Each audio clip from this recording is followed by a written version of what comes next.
Hello students, good morning बेटा। आप सभी का एक बार फिर से स्वागत है आपके अपने यूट्यूब चैनल एस कौशल एजुकेशन में। और बेटा आज हम पढ़ रहे हैं हमारी 5वीं क्लास का परिवेश अध्ययन का 19वां लेसन रोमांचक यात्रा।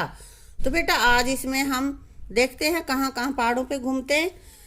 तो बेटा शुरू करते हैं अपना लेसन। पहाड़ों के बीच। ऊंचे ऊंचे पहाड़ हमेशा से मुझे अपनी ओर आकर्षित करते रहे हैं। मेरा सपना था कि मैं भी इन पहाड़ों की ऊंचाइयों को छू लूं।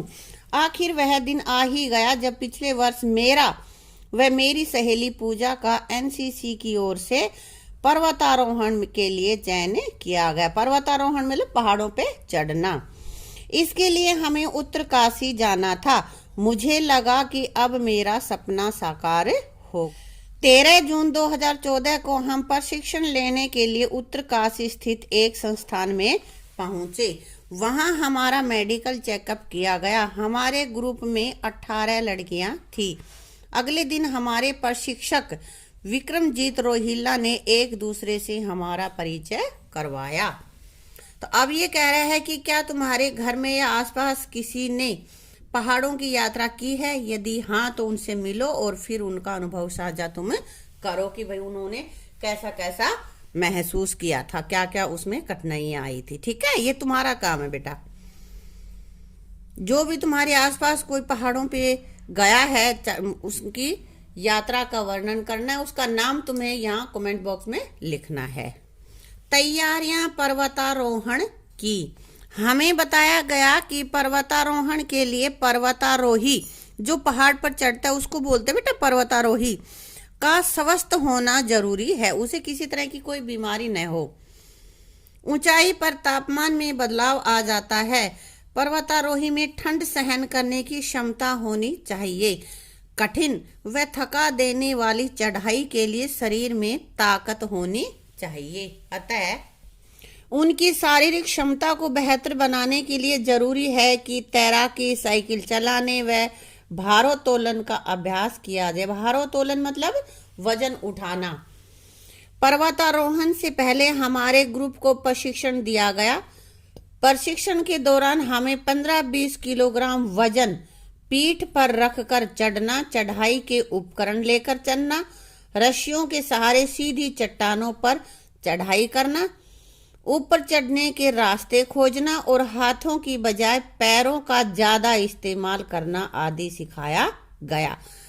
हल्का सामान रखने, ऊंचाइयों पर खाना बनाने, टेंट बांधने का अभ्यास भी कराया गया। शारीरिक व्यायाम, रॉक क्लाइंबिंग, ट्रैकिंग, खड़ी दीवार पर चढ़ने का भी प्रशिक्षण इस कार्यक्रम के हिस्सा थे। यानी कि ये सारी चीजों का उन्हें अभ्यास करवाया गया।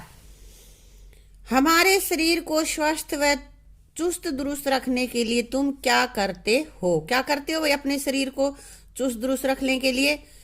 भाई सैर भी करते हैं, अभ्यास करता हूँ, खेलता हूँ, पौष्टिक व संतुलित भोजन करता हूँ। ये कैसा भोजन होता है? पौष्टिक होना चाहिए लेकिन संतुलित, ना कोई चीज ज्यादा ना कम। यानी कि जो शरीर को हमें चाहिए उतनी ही मात्रा का भोजन लिया जाए। और व्यायाम करता हूँ। ये कुछ चीजें हैं जो मैं करती हूँ, बाकी तुम देख लेना तुम क्या क्या करते हो। ठीक है, और ये चीजें हमें करनी चाहिए हमारे शरीर को स्वस्थ रखने के लिए। क्या तुमने भी किसी साहसी खेल का प्रशिक्षण लिया है? यदि हाँ तो किस खेल का और कहाँ से? अब बेटा तुम में से बच्चे छोटे हैं तो वो साहसी खेल कराटे का, जूडो कराटे का ही प्रैक्टिस कर सकते हैं। तो किसी ने तो किया होगा, किसी ने नहीं किया होगा। जिसने किया है वो लिख देगा। मैंने यहाँ पे लिखा है हाँ, कराटे का अभ्यास किया है और वो भी अपने अध्यापक से सीखा है। ठीक है, तुमने कोई और खेल देखा हो जो साहसिक हो वो बता देना यहाँ पे। अगला हमारे पास है प्रशिक्षण शिविर में। अब प्रशिक्षण शिविर में क्या क्या हुआ था वो हम यहाँ पे पढ़ते हैं। हमें रोज सुबह 5 बजे मैदान में पहुंचना होता था। यहाँ हमारे प्रशिक्षक हमें कई तरह के व्यायाम व दौड़ का अभ्यास कराते थे। उनका व्यवहार हमारे प्रति स्नेहपूर्ण था। यानी कि बहुत अच्छा व्यवहार वो हमारे साथ करते थे। वे अच्छे मार्गदर्शक और सहयोगी थे। ट्रेनिंग का दूसरा चरण सुबह 9 बजे शुरू होता था। पहले 5 बजे, फिर आते, फिर खाना वाना करते, रेस्ट करते, फिर 9 बजे फिर शुरू होता। हमें खड़ी दीवार पर चढ़ने, स्लिंग डालकर नदी पार करने और चट्टानों के नीचे उतरने का प्रशिक्षण दिया जाता। हमारे सर ने हमें बताया कि पहाड़ पर स्लिंग यानी कि एक तरह का हुक, स्लिंग क्या होता है, एक तरह का हुक डालकर चढ़ने के दौरान 90 अंश का कोण बनाते हुए, 90 अंश का कोण यानी कि बिल्कुल सीधा, 90 अंश का कोण बिल्कुल सीधा होता है बेटा, कमर को सीधा रखकर पैरों को जमाते हुए आगे बढ़ना सिखाया गया। ठीक है, हमें यह भी बताया गया कि यदि अंधेरे में कोई सदस्य ग्रुप के साथियों से बिछुड़ जाए तो सीटी बजाकर वह टॉर्च को जला बुझाकर संकेत दे। हो सकता है कहीं दूर ही रह जाए, सीटी की आवाज ना जाए तो लाइट जरूर दिखाई देगी, वो लाइट ऐसे कभी जलाए बुझाए तो ये इसका सिग्नल है कि भाई वहां पे है कोई। पर्वतारोहण हमें ध्यान केंद्रित करना, विनम्रता और सजग रहना सिखाता है। एक छोटी सी चूक भी घातक सिद्ध हो सकती है, घातक मतलब खतरनाक। तो बेटा पर्वतारोहण से हमें क्या सीख मिलती है, वहां पे हमें ध्यान केंद्रित रखना, कैसे केंद्रित करना होता है ये सिखाया जाता है, विनम्रता और सजग रहना, क्योंकि ये सब चीजें नहीं होंगी तो पर्वतों पे आप नहीं चढ़ पाओगे। ध्यान ही नहीं रहेगा, इधर उधर ध्यान रहेगा तो कहीं तुम फिसल जाओगे, गिर जाओगे, है ना। यह भी जानो। अब देखो यहाँ पे हम जानते हैं 24 मई 1954 को उत्तराखंड के छोटे से गांव नाकुरी में जन्मी बछेंद्री पाल ने 1982 में नेहरू पर्वतारोहण संस्थान से प्रशिक्षण प्राप्त किया। देखो ये पिक्चर है बछेंद्री पाल की। इस दौरान इन्होंने गंगोत्री पर्वत पर 21,900 फुट व रडुगेरा पर्वत पर 19,091 फुट के आरोहण अभियानों में भाग लिया था। बछेंद्री पाल का लक्ष्य माउंट एवरेस्ट के शिखर पर चढ़ना था। सबसे ऊंची चोटी है बेटा ये। इनके असीम उत्साह और साहस को देखते हुए इन्हें भारत के एवरेस्ट 84 अभियान दल में चुना गया। इस दल ने मार्च 1984 में एवरेस्ट की चढ़ाई शुरू की। एवरेस्ट की चढ़ाई के दौरान जब एक बार इनका दल 24,000 फुट की ऊंचाई पर कैंप 3 में विश्राम कर रहा था, तभी बाहर धमाका हुआ, भारी भूस्खलन हुआ। भूस्खलन मतलब जमीन धरती फट जाना और जो पहाड़ है वो नीचे धस जाते हैं इसमें, है बेटा। जमीन खिसक गई, वे अचानक ही भारी वजन के नीचे दब गई। इनके सिर के पीछे चोट लगी थी। इनके सभी साथी भी घायल हो गए थे। इन्हें जैसे तैसे करके बाहर निकाला गया। इनके बाकी साथी वापस लौट गए, लेकिन बछेंद्री पाल ने हिम्मत नहीं हारी। इन्होंने दूसरे समूह के साथ अपनी यात्रा जारी रखी। इनके इसी साहस और दृढ़ निश्चय ने इन्हें 23 मई 1984 को एवरेस्ट पर कदम रखने वाली प्रथम महिला बना दिया। इन्होंने और साथी तो जैसे वो भूस्खलन में थोड़े घायल हो गए थे और फिर उन्होंने सोचा कि आगे तो और भी ज्यादा खतरा है, तो उन्होंने अपने कदम पीछे खींच लिए, वापिस आ गए। लेकिन बछेंद्री पाल ने हार नहीं मानी और वो दूसरे दल के साथ आगे चढ़ती चली गई। ठीक है, रात को पर्वतारोहण संबंधी चलचित्र भी दिखाए जाते थे। ये अपने एनसीसी कैंप की वो बातें हो रही यहाँ पे। हमें बछेंद्री पाल की माउंट एवरेस्ट पर चढ़ाई की फिल्म भी दिखाई गई। अब ये कह रहा है किसी भी काम को समूह में करने के लिए परस्पर सहयोग क्यों आवश्यक है। बेटा सहयोग के बिना तो कोई काम ही नहीं हो सकता। और ये जो क्वेश्चन है ना, इनको हम अलग से लिख के ना और फिर करेंगे। ठीक है, आगे है कदम बढ़ाए जा।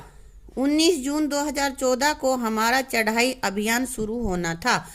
इसके लिए हम पूरी तरह से तैयार थे और उत्सुक भी थे। हम संस्थान की गाड़ी से बुक्की गांव के लिए रवाना हुए।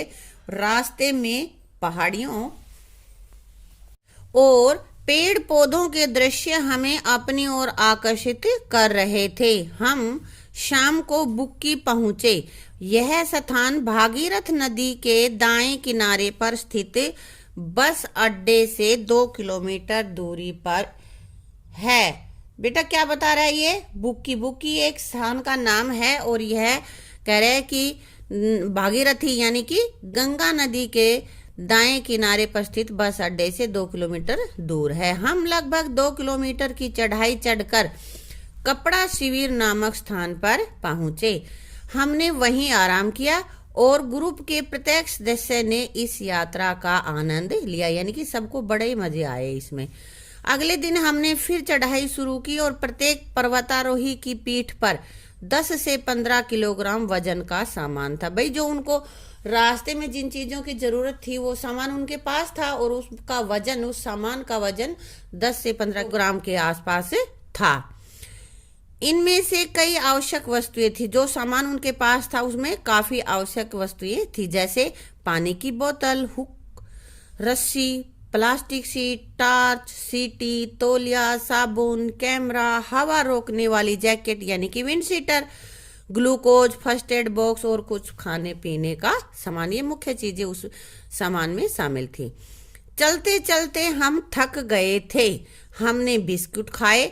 थकान और पीठ दर्द के कारण मुझे चढ़ने में थोड़ी कठिनाई हो रही थी, तो मेरा थोड़ा सामान सुमन ने ले लिया। इतना सामान, ऊपर से चढ़ाई, तो उसको कुछ परेशानी हो रही थी, तो उसकी फ्रेंड्स जो थी सुमन, उसने उसका कुछ थोड़ा सा सामान ले लिया। अब हमने जाना कि पर्वतारोहण में एक दूसरे का सहयोग और टीम वर्क कितना जरूरी है। एक दूसरे की हेल्प नहीं करेंगे तो ऊपर हम नहीं जा सकेंगे। प्रशिक्षक ने हमारी हिम्मत बढ़ाई। जो हमारा ट्रेनर था उसने कहा शाबाश, अभी पहुंचने वाले हैं, ऐसे कहते हैं ना, तो ऐसे उनकी हिम्मत बढ़ाई और हम मजबूत इरादों से आगे बढ़ते रहे। यदि तुम्हें पर्वतारोहण पर जाना हो तो अपने साथ इनमें से क्या क्या ले जाना चाहोगे, नीचे दिए गए स्थान पर लिखो। बेटा देखो बॉक्स दे रखा है, इसमें कुछ सामान के नाम हैं जो जिनमें से छांट के तुम्हें लिखना है कि पर्वतारोहण पर कौन कौन से ले जा सकते हैं, उनको तुम्हें यहाँ पे नीचे लिखना है। तो देखो यहाँ पे है रस्सी, खाने की चीजें, जूते, टॉर्च, सीटी, पानी की बोतल, hockey stick, ball, badminton racket. बेटा बैडमिंटन रैकेट का वहां क्या करोगे, हॉकी स्टिक का क्या करोगे, कुछ नहीं ना। तो हमें क्या क्या लेके जाना है ये हम यहाँ पे लिख लेते हैं। रस्सी, खाने की चीजें, जूते, टॉर्च, पानी की बोतल, गर्म कपड़े भी चाहिए क्योंकि ऊपर सर्दी होती है ना, विंड शीटर और सीटी। इस तरह की ये चीजें हम लेके जाएंगे। पर्वतों पे साइकिल का कोई काम नहीं है।